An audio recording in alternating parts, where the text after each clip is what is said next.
Chain of events, cause and effect. We analyse what went right and what went wrong, as we discover that many outcomes can be predicted, planned for, and even prevented. I'm John Chidgey, and this is Causality. Causality is part of the Engineered Network. To support our shows, including this one, head over to our Patreon page, and for other great shows, visit engineered.network today. The Hindenburg. As I see it, it is a wholly inevitable tragedy. Thing is with airships is that they seemed like such a great idea, at least in theory. Despite the tragedy on the greatest British R-101 airship, it was en route to India in 1930, where 48 people died out of the 54 on board when it crashed in bad weather over France, which was more people than died on the Hindenburg disaster. The US Navy lost 3 airships in the preceding decade, and at the time there was only one US Navy airship still in service. The British had given up on airships after the R-101 disaster.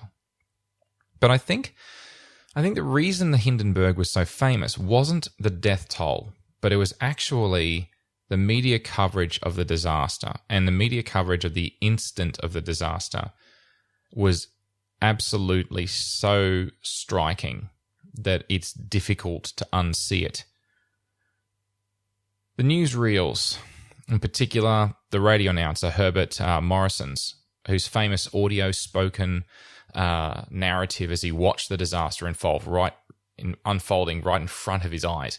And that's been heard millions of times since. It's been spliced together with the video footage, which isn't originally how it was delivered, of course, but that's what people in our present time, that's how we view the Hindenburg, is through that footage. But the thing is, at the time, there was a belief that airships were the mode of transportation of the future. They were huge, visually very impressive objects. They were a staggering sight to behold, enormous, and they captured people's imagination. They're the size of cruise ships, but with top speeds of about 135 kilometers an hour, or 85 miles per hour, the Hindenburg specifically, airships avoided turbulence due to their size, pretty much. They were very graceful, just floating around, and they seemed pretty solid and reliable. Well, up to that point. The Luftschiff Zeppelin number 129, named the Hindenburg, was constructed between 1931 and 1936, with its first flight in March of 1936. It was 245 meters long, that's 803 feet long, 41 meters in diameter, which is 135 feet, and that's at its widest point. And it could carry a combined load of approximately 100 passengers and crew. It remains today the largest airship by envelope volume ever constructed. It was the airship's first commercial passenger scheduled flight service. That said, it had had 62 successful trial and publicity flights previously, including a round trip to Rio de Janeiro just 6 weeks earlier without any incidents, no major incidents. So not quite as maiden voyage as the Titanic was, but people seem to like that trope. Oh, it was their maiden voyage and it failed totally, something like that. But it's just a trope. And for the Hindenburg, it wasn't. It was also expensive, though, to fly the Hindenburg. It wasn't cheap. $450 at the time. That was 1937. And in today's money, that's $7,600. And that was a one-way trip. Ouch. The structure of the ship was intentionally full of holes in the support beams, periodically drilled to reduce the weight, whilst still retaining most of the physical strength. It was a fully rigid structure, with the outer and inner frames interconnected by a huge network of high-tension wires, supports, and beams. The outer skin, though, was made of a combination material of cotton and linen, and it was doped with a silver paint-like liquid that sets hard. Kind of like a paint. And the purpose of the doping on that fabric was that it reflected the sunlight and the heat, and it also sealed and protected the interior from the elements, whilst remaining incredibly lightweight. Weight, of course, being crucial in an airship that's solely reliant on the lifting properties of the lighter-than-air gas used to make it buoyant. The actual doping material that they used was a cellulose butyrate acetate, and it had much more superior properties in many respects to the other dopes in use at the time. Downside it was that it was flammable and was also, well, we'll get to that. Ideally, you'd be doping with something that's flame retardant, right? But then this was the 1930s and, well, flame retardant materials were an emerging concept at that time. As for buoyancy, there were 16 gas bags made of a plastic film sandwiched between layers of cotton. There was a control car at the front, and the passenger car was at the middle, but more close to the rear of the airship. Now, when launching the airship, they would dump about 600 kilograms of water ballast. The airship would rise gracefully, and then they would fire up the engines, and away they would go. And the engines, there were 4 diesel-powered propeller engines, and they carried 88,000 litres of diesel fuel on board to power it. So that's some of the information about the Hindenburg. But the flight where it all went wrong began on May the 3rd, 1937. The Hindenburg departed from Frankfurt in Germany and was destined for Lakehurst in New Jersey as its final destination. There's a schedule of 2.5 days to make that trip. Now, that's about half what a cruise liner would take.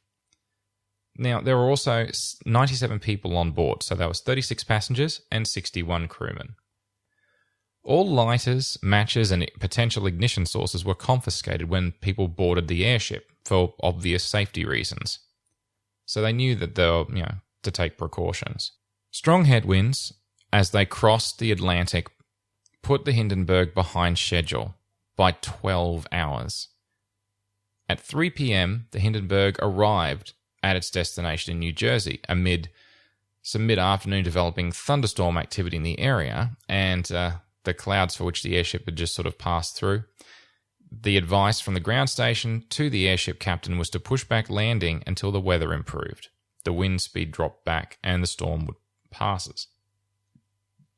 Complying with the order, the airship detoured for a few hours. At this point, the schedule had the Hindenburg departing at 10 p.m. that night for the return journey to Europe. By the time they docked, offloaded, reloaded, and took off again, there was a very, very slim chance that they'd actually depart by that 10 p.m. schedule. At 6:13 p.m., after flying through some very heavy rain on the return journey to the airfield, the airship arrived once again, but this time intending to land. And landing an airship isn't really that dissimilar from docking a boat or a ship. You throw out a tethering line, generally it's a lighter duty cable of some kind or a rope, and then you follow that with several more. Now for bigger boats, you usually end up with cables connecting the front and the rear, and that stops the boat from drifting away. Much the same with an airship.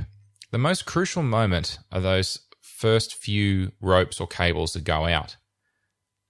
The Hindenburg docks first by lowering 2 anchor ropes from the nose of the airship, and that's for the ground crew to capture and stop the airship from drifting, followed by lowering its forward mooring cable to a large tower situated on the ground.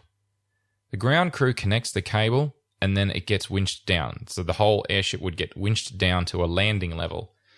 And that's when more cables are tethered to it to keep it in place securely. So, as per design, at 6:21 p.m., the 2 anchor ropes are dropped from the front all the way down to the ground. 4 minutes later, at 6:25 p.m., the crew and the passengers felt a large jolt and a bang. And then, flames appeared at the top of the vertical fin at the rear of the airship. The airship's nose very slowly but flipped up into the air, but within seconds the entire airship was on fire. There you are, with 97 people on board, 60 meters above the ground. The airship is drifting down close to the ground with every passing second, and most of it's on fire. Some of the crew members escaped by kicking or punching holes through the outer skin of the airship, and some passengers survived by jumping out of the windows. And that was around when the airship was about 10 meters above the ground, before it had actually touched the ground. 34 seconds. Just 34 seconds after the first flames appeared, the Hindenburg was on the ground, completely on fire. And it's all over. 35 people lost their lives. 13 passengers, 22 crewmen, and 22 crewmen on board and 1 ground crewman. There were many theories over the years as to what caused the disaster, and I think it's worth touching on a few of them quickly. The first one that was kicked around was sabotage, because it was 1937. The Nazi Party were in power. So the investigators were concerned for the longest time that the threats of sabotage towards the airship from a growing list of enemies that the Nazi Party had grown were the cause of the crash. They scoured the evidence. They looked through testimonies and of the passenger and the crew backgrounds coupled with the known facts about the crash. It was pretty well ruled out as the likely cause. No one on board or related to the airship had motive, means, or opportunity, and no one claimed responsibility in the many, many years that followed. Another idea was the diesel fuel had leaked and that there was a fire had been ignited by electrical cables. And when I read this one, I couldn't believe that theory was ever kicked around in the first place, because diesel is one of those fuels that, whilst, yes, it's flammable, it requires a minimum temperature before it can ignite by any means at all. In fact, earlier airships that had used lighter engines, because diesel engines are quite heavy, to save on weight, they'd used gasoline engines, but gasoline had caused fires that had also brought down airships. So they said, no, we're not going to use, where we have hydrogen, we're not going to use petrol, gasoline, we're going to use diesel, even though it's heavier, and we'll take a lift hit in so doing. Anyway, it's one of the many reasons that people use diesel, because it requires a much higher minimum temperature before it can ignite by any means, and that's why it's also preferred for boats and ships as a fuel source. So without you either heating it directly via compression or through external means to 52 degrees Celsius or 126 Fahrenheit, it won't ignite. So that's it. That was not it.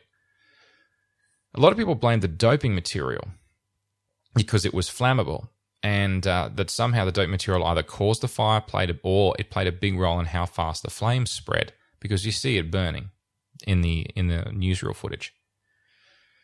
Independent tests well after the event showed that the rate of travel of the flames over the doped cotton linen was more than twice as long as that on the day of the incident, which is interesting.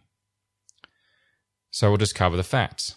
Yes, cotton burns. Yes, linen burns. Yes, the doping material also burns. And yes, if you put them all together, they will all burn. But no, that wasn't the cause of the accident, and has precious little impact on the rate of the destruction of the airship. The only part of it the only part it played was changing the color of the flame to an orange color, because it was burning in the presence of high concentrations of hydrogen. Ordinarily, hydrogen burns with an invisible flame. So that's the only thing that doped material actually did, was it changed the color of the flame. So hydrogen, I don't know, is it obvious that it's the cause of the flame? It fueled the fire. Because it's the only thing that could have possibly spread that flame so fast on the airship. Nothing else. So the hydrogen is what burned the airship to the ground, literally to the ground. Next question, though, is where did the leak come from? Because how did the hydrogen get out of the gas bags? We have to go back to the steel frame construction of the Hindenburg. It was a rigid frame, and the outer frame and inner frames were held together with a series of 3mm diameter piano wires. They were called support tension straps. They were also called bracing wires, depending upon their utility and who you speak to, but same kind of idea. Now, maintenance logs of the Hindenburg and also of other similarly designed airships, they showed that the wires were prone to snapping under extremely high stress conditions, high physical stress conditions. The stress required to do that would be the sort of thing you'd experience in high winds, and if you did a sharp turn in those high wind conditions. The airframe design included 4 fins at the tail end of the airship. That stabilizes the airship in 3 dimensions.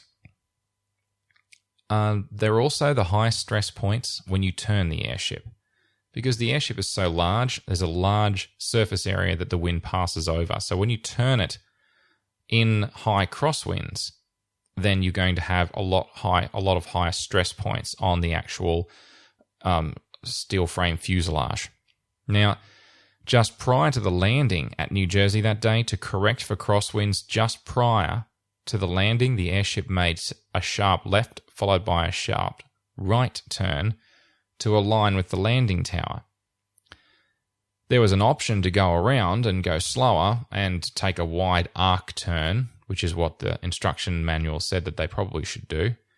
But they chose not to because they'd already lost 12 hours crossing and then another 4 hours or so in the afternoon because of bad weather.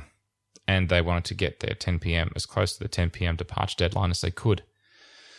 So instead, they did the sharp turns. So those maneuvers are by far and away the most likely cause of the leak, because one of the wires during those maneuvers clearly snapped, and the whiplash from the retraction of that high-tension wire tore a hole in the gas bag adjacent to the rear fins. It was thought to be gas bag number 4, although any evidence of that was well and truly destroyed. The gas escaped very quickly. And of course, hydrogen is lighter than air. That's the whole reason you need to use it for lift, so it goes straight up. And it vented through the top of the airship. Now, the captain noted as they were coming in for their final approach that the tail of the airship was sagging. Now, in retrospect, that makes sense. We know this. There was lost buoyancy in the tail from the lost hydrogen, and it was most likely from gas bag number 4, which was directly adjacent to those fins. The airship needs to be relatively parallel to the ground in order to be winched down safely. And the captain ordered a dump of the ballast water from the rear of the airship to compensate from the sag in the back. Less ballast, don't need as much lift for it to rise and be level again. In the moments just prior to the crash, observers on the ground noted that there was visible flapping of the outer skin of the airship just beside the top fin, and that is a reasonably good sign of a large gas leak. So now we know where the hydrogen came from and why it was leaking. But hydrogen alone is not enough to start the fire. Where did the spark come from? Where was your ignition source? How did it start burning? It has been long known and well established at the time that airships gathered a static electrical charge as they flew through the atmosphere, and electrical storms could make this worse. There's no problem so long as the airship remains in the air and it's not touching the ground. But when it does land, this built-up charge needs to be dissipated safely. Now, at the time, the methods for doing that safely, well, they weren't really all that well established. The design of the airship simply didn't account for a safe discharge of that built-up voltage. And the truth is, it just wasn't a problem if there was nothing flammable to ignite. So, as long as the hydrogen was contained, no sparks, no arcing would have any impact. Unfortunately, this time that was not the case. As they lowered the anchor ropes as they were landing, they were either freshly wet from the rain that the airship had just flown through, or alternatively, there was a brief shower of rain just after they were dropped to the ground that would have made them damp, meaning that they would be able to conduct electricity, because ordinarily dry rope is a good insulator. But if it's wet, no. So the water will conduct that electricity. Because it was wet, that dropped the voltage of the steel frame, because the ropes were connected to the steel frame. And these ropes became conductive wires. So the steel frame and the piano wires essentially dropped down to ground potential, or thereabouts. Unfortunately, the doped skin of the airship, which was partially conductive, and sections of the fins, and there were some other electrically conductive components, they didn't conduct electricity as well as a steel structure did, since not all of the conductive components of the ship were electrically bonded together. There were parts of the airship that became a different potential to the actual steel frame, which was now grounded or close to ground voltage. Now, ensuring that everything in a structure remains at the same voltage level is something in electrical engineering we refer to that as equipotential bonding. Now, because the outer skin and several other components weren't equipotentially bonded to the steel frame, there were several small electrostatic discharges, otherwise known as sparks, throughout the entire airship. Unfortunately, one of those sparks was right next to the gas leak near the rear fin. Not good. So, it's pretty obvious at this point. We know why there was a gas leak. We know where the sparks came from and why. Why, oh why, did they use hydrogen? And for the longest time, I thought they used it because they were just being cheap. Well, that's not really the whole answer. You see, the problem with airships is that you need to use a lighter-than-air gas to provide the lift you need to get it off the ground. And you've really only got two to choose from, so long as you're on the planet Earth, because our planet is predominantly a nitrogen atmosphere. So the only two gases that you can really use are hydrogen or helium. Now, hydrogen being the lighter of the two, hydrogen is very cheap to manufacture. Just run some current through the water, and electrolysis later, you have hydrogen. But the downside being, hydrogen is also flammable, but helium isn't. Helium is an inert gas and doesn't react with, well, pretty much anything, unless you try really, really hard. It's pretty well inert. Truth is, there were several designs proposed early on, where it was going to be entirely helium bags. But there was another design that was proposed as a compromise. They would have hydrogen bags as inner bags, and they would have an outer overbag over the top of that was actually filled with helium. And that overbag would protect the hydrogen bags inside. And you'd have a bit of both. But at the time, helium was pretty rare and very expensive. In fact, the gas at that point in history was only available as a byproduct of mining natural gas reserves from specific locations. So not all natural gas reserves had it, and they were almost entirely located within the United States. Now, the United States in 1927 put in place the Helium Control Act. This is a whole decade beforehand. It was intended to prevent significant export of the highly sought-after gas. The ruling Nazi Party at the time weren't exactly loved by the rest of the world. And whilst the German designers thought originally they could convince the United States to loosen their restrictions, that didn't happen. So they basically were out of options from the beginning. They had no choice but to use hydrogen if they were ever going to get a functioning airship. The thing about the Hindenburg with respect to hydrogen, though, is that we still, so many years later, we still fear hydrogen. You know, for many years, even today as a society, we see the footage of the Hindenburg burning. It's in black and white, sure, but you know what? It's still pretty striking. And knowing it was due to hydrogen, we're reluctant to use it. Hydrogen is highly flammable, and so is gasoline, and we've been using that for a long time. Hydrogen is invisible. It burns with an invisible flame. Okay, maybe that's a little bit scary, but you know, it could be worse. Hydrogen needs to be kept under pressure if you're using it in a vehicle. So it needs to be in a pressure vessel, or if you're going to use it for like a fuel cell. You know, but then liquefied petroleum gas, or LPG, well, that's been in vehicles for years, and we've been using LPG and CSG and everything and barbecues and what have you for a very long time without too many significant incidents. I don't know. I think that I see that hydrogen does have a place for us in the future as part of our energy economy, but the Hindenburg set us all back a long way in trusting it as part of our energy equation as a society. So all this is all very well and sanitary, but what did we actually learn from the Hindenburg? Ultimately, I think airships just turned out to be a bad idea. The development of the jet engine around that time and in decades after the Second World War, commercial high-speed air travel, once they got the wrinkles out with metal fatigue and the comets, which is another topic, airships were just too slow. They carried too few people, and frankly, they had too many design compromises to be a viable long-term form of travel. They were difficult and expensive to build and maintain. They had problematic docking procedures as well. Now, from an engineering standpoint, though, it's pretty clear that the hydrogen bags just needed better protection. People fail to think through the disaster without the spark, too.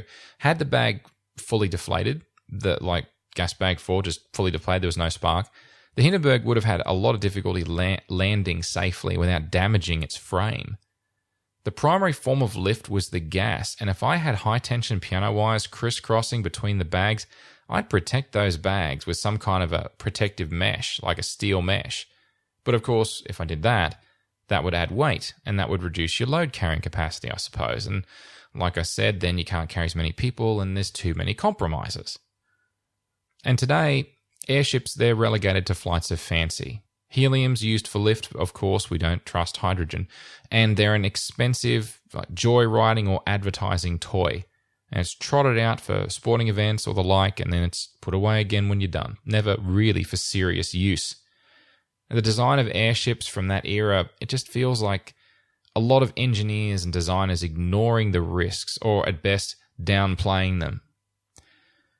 They were truly huge, majestic, amazing machines.